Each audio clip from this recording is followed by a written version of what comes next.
the Citroen ë-C4, a car that sits in the middle of SUV and hatchback. It's got progressive hydraulic cushions for suspension and it promises to be the best drive you've ever had on the road. My name's Duncan Vincent, this is the Arnold Clark YouTube channel. Like and subscribe and hit that bell icon so you never miss a notification and upload from us.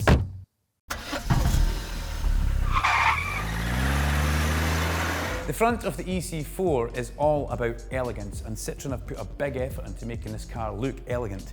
These lovely little narrow LEDs with the bigger lights below both filter in towards what takes you to the middle of the car where the Citroën logo is. Now if that was a light bar crossing there, the car would be much higher up my love list. Two big air scoops on the front of the bonnet there, and as we make our way down here you can see these lovely golden circles around fog lamps at the bottom, which remind me of the Coupe Reborn. If you're interested in that video, which we've done, have a little look at that in the top corner. You've got big air intakes down the bottom, which will take a lot of air through the back of the batteries to keep it nice and cool, but ultimately, the front of it just looks nice and elegant. As we make our way down the side of the car, this one sits on 18-inch diamond cut alloy wheels. There's a lovely area around the top of the wheel arch as well, and there's some interesting shapes that come from the back of that. You can see it coming into the door here and works its way along the back. So it's a very busy, interesting side of the car. This C-Series model with the black wing mirrors here, inside there we have the indicator, which is nice and bright, keeps you safe when you're driving as well.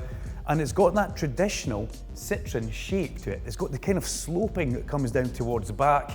And when we get ourselves right to the very back, this is where your charging flap is. Nice and easy, there's a couple of little lines on that so you can see exactly what to push, and there we go. Easy to charge, ultimately a nice side of the vehicle. The back of the ë-C4 doesn't have a huge amount to shout about, but what it does have, well, it works perfectly. The lights look quite nice. There's a bit of shape around the lights, and the bumper, how it's split from black to white, I do like. That black theme runs right round the entire car. Fog lamp down the bottom there, which will keep you nice and safe. It's a very bright fog lamp, and inside here, there's also a brake light as well, quite high up, very visible. Now there's no swipey unfortunately, and there's no light bar. The swipey, that's how you open the boot in some cars, but for this one, you open it with a little handle there. 380 litres of space, so it's a big enough boot, and just below the shelf, you can keep your charging cable stowed out of the way. Ultimately, a pretty good size of boot. If only it had a light bar and the swipiness, it would be higher up on the love list. First impressions of sitting in the cockpit, it's very comfortable. The seats are super spongy, but also quite firm once you get into them. Like the steering wheel, feels nice construction of leather, and it feels great in your hands, just a nice bit of girth there. Looking through the dash, it's not overly complicated and it's not too big, and it's got a really cool heads-up display which rises up from the dash like a lovely phoenix.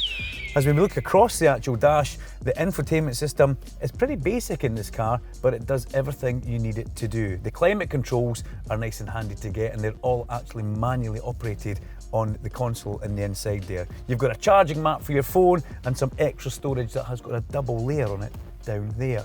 As we come back, the actual driving controls, fairly simple. Push button in the middle, you've got driving modes which you can operate on your hands as well, gives you 3 modes, eco, normal and sport. And this little novelty button here, which if you push, it tells you exactly how much charge you have left in your battery, so I'm a big fan of that. Extra storage there, and storage there, and most of all for me, a footrest off to the left-hand side, just next to those 2 pedals. Yeah, so far so good, nice and comfy. Over the far side of the cockpit here, there's a little novelty drawer above the glove box, and in that novelty drawer, you can store your iPad. Then, there's another novelty drawer above that, where you can actually have the iPad in a place where your passenger can watch a movie as you drive along the road. Nice and easy to store away, and the car is also compatible with Apple CarPlay and Android Auto through the USBs that you plug your phone into just beside the charging mat. The glove box down here, a little bit small, but that's not going to stop you buying the car really, having a small glove box. The window controls are all on the doors with the mirrors, and they're nice and easy to operate. And the seats, albeit it's an EV, the seats are all manually adjusted. Super comfortable, but maybe a little bit tricky to get your hand down the side and pull on that winder. But ultimately, nice and comfy. So let's jump in the back. So into the back of the car, it's very comfortable, just like the front. The seats are great, they're nice and spongy, but give you quite a firm feeling as well. Legroom's great, and headroom is also really good when you're on either side. If you had to sit in the middle, I would have a problem with my head hitting the roof because it does dip down a bit there and you've got the lights just above where you would sit. There's big storage areas behind the seat and there's dual air vents for your passengers in the back as well. USB, 2 of them, a A and a C down there.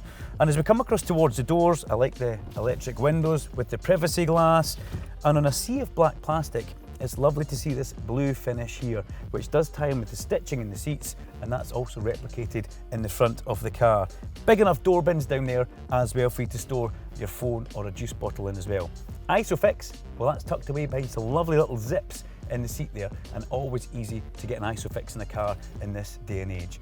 Now, if you are sitting in the back, you must have the headrest fully up, otherwise your head will fall over the back of the seat. Unfortunately, that's going to take a little bit of vision away for the driver in the front, but that's a tiny, tiny little detail. It's nice and comfy in here, and all I want to do now is go and drive it.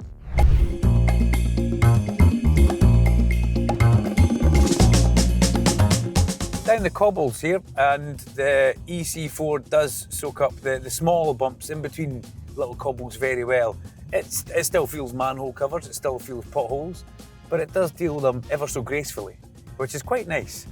Normally in the cobbles, you do get a whole shaking vibration from the car, but not in this. Another point that I have noticed, if you're on smooth tarmac, not that there's a lot of that around the UK just now, but if the road is smooth, the road noise is practically non-existent, almost nothing. And you can marry that in with the lightness of the steering wheel, it all kind of comes back to you, really nice. Oh my God, there's a Citroen 2CV, long lost cousin. One place where this car really does kind of excel, a few steps above other cars that we've driven, is around the busy city centre. The steering is so incredibly light. The throttle response is really nice and smooth and progressive, and the brakes are fabulous as well, so it really does make it nice to drive in a city centre. Motorway driving, cruising along, national speed limit. This car has very, very little wind noise, which I am a fan of. The visibility is great out as well. The pillars in the front don't seem to get in your way. And remember I said that the steering was very light in the city centre? Well, it was. It doesn't feel as light now that I'm up to speed. It feels like it's almost adapted to the speed that I am going at the road on and what the car should do. So yeah, it feels good. The good thing as well, the road noise is still next to nothing, and it does just wallow from kind of hump to bump to lump and jump on the road.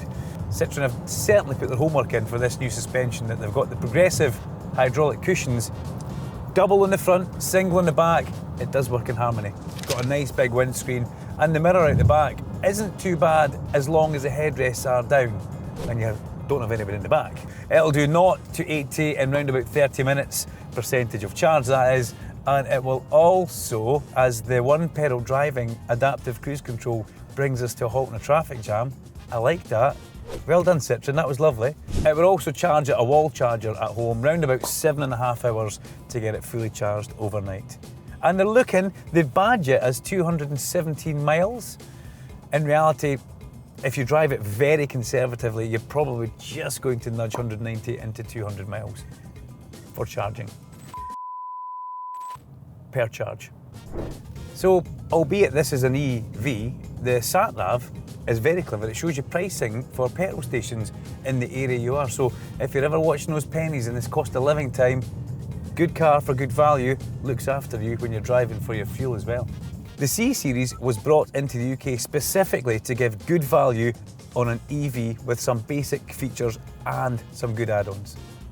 Oh look, there's a C4 that wants to be an E4. Way! We are doing 50 miles per hour along this little country road, and what we will do is, everybody launches them, but let's see how quickly the car goes from 50 to 0.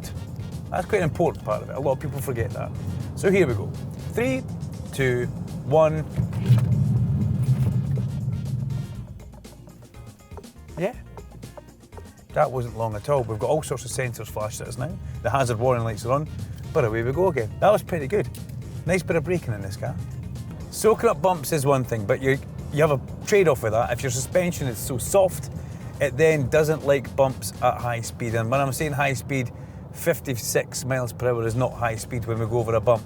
However, it does tend to get a little bit excitable as it goes over these bumps at not great speed, and that's purely because you're getting such a soft ride in the road. There is a trade-off with that. So when you come to a road that you can go a little bit faster on, and it is a little bit bumpy, you end up going from bump to bump, but you hit the bump at the wrong time because of the suspension trying to rebound you at that point. So, interesting. That's my thoughts on the Citroen ë-C4.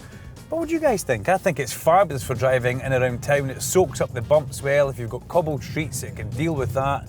And the steering's lovely and light as well. For motorway driving, well, it's not too bad as well. The road noise is down, the wind noise is down. I would like a little bit more speed, but you know, beggars can't be choosers. But let me know in the comments below, do you agree with me? This has been the Arnold Clark YouTube channel. My name has been Duncan Vincent, and this has been the Citroen ë-C4. Remember, like and subscribe, and hit that bell icon so you never miss an upload from us. Until next time, drive safe and keep enjoying driving. Keep enjoying driving? What the hell does that mean?